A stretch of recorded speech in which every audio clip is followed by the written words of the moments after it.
Hi, my name is Gerhard Schwartner for Sales 2.0. Paul McGhee, Cloud9 Analytics. What is Cloud9? We're role-based BI applications, business intelligence applications. What does that mean? What it means is, as a sales manager, you can very quickly see what's going on in your sales pipeline, and you can very quickly react. How old is the company? Company is a year old, and we've had product for 6 months. And does it work on what application? So we work right now in the Salesforce.com world.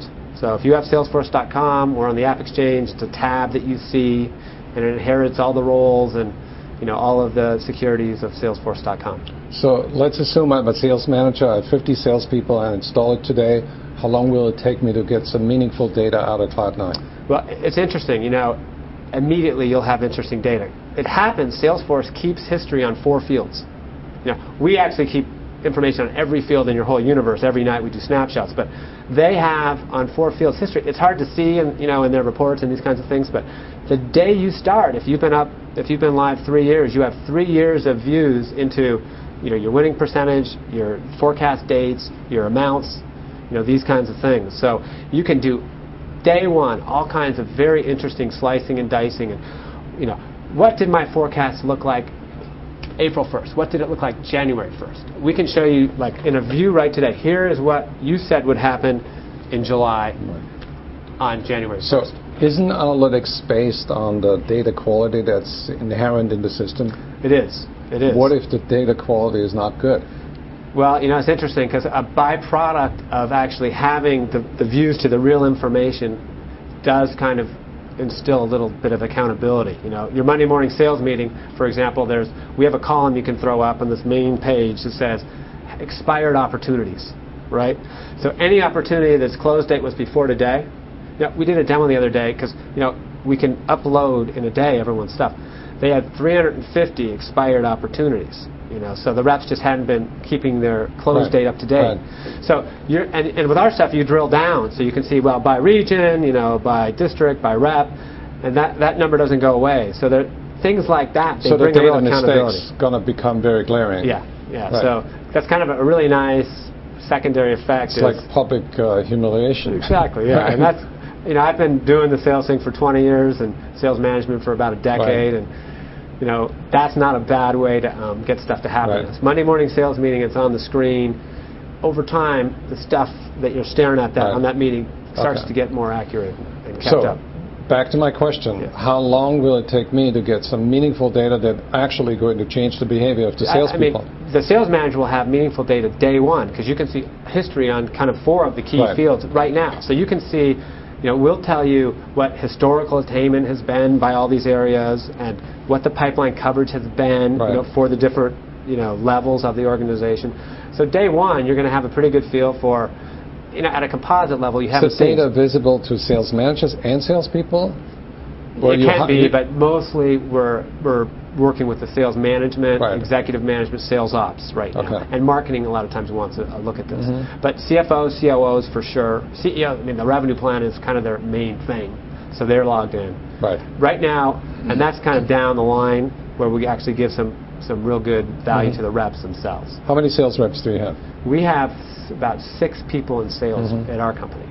So you have a weekly sales meeting, and you spend how much time analyzing their performance every week? Well, the thing is at our meeting, so it's like everyone. Monday morning we have our sales meeting. Monday afternoon a one-on-ones. Tuesday morning executive meeting, right? And then there's a board meeting every quarter, right? So those are kind of the 4 events that you live and die by as a VP of sales, right?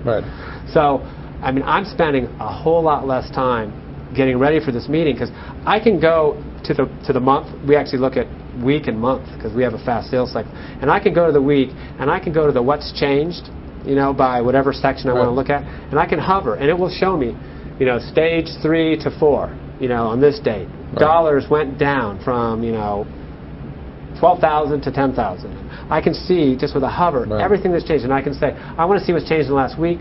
I want to see what's changed over the last 3 weeks. And so what I a lot of times do is I'll say, show me the last 3 weeks, and then I sort on what hasn't changed. So that's the thing. Why has nothing happened here? What's the biggest resistance that sales managers put up before they buy analytics? Well, I mean, there's this perception that it takes forever, and that they've got to do a lot of data entry, and that it's hard to learn, and so that is the thing that, I mean, that's a sales 1.0 thing. Right. Yeah, and so that's something we sell against. After they buy it and have installed it and actually run it, what is the most common sort of aha moment where they realize they've actually gotten more than they thought they would get? Yeah, I think it's when the CEO kind of acknowledges that this problem has been fixed.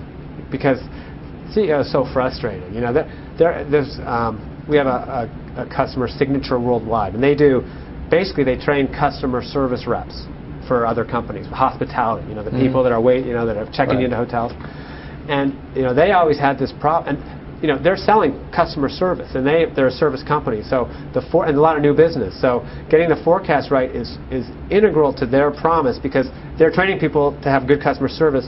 If it turns out someone signs up and it takes them 3 extra weeks to have the training, it just ruins their whole brand and their promise. So for these guys, I mean, they love being able to do capacity planning. You know, it's like before, if they kind of over forecast and they had people on the beach, if they under forecast, they're delivering bad service. So the CEO just really happy. And that's kind of the aha moment, because this is one of the 3 issues always on the CEO's mind with new business. What's the final question? What's the number one thing that Cloud9 does that no other analytics program is doing? In a day or 2, a sales manager is getting immediate value with no training. If you want to manage your sales force more effectively, check out Cloud9. Thank you, Paul. Thank you.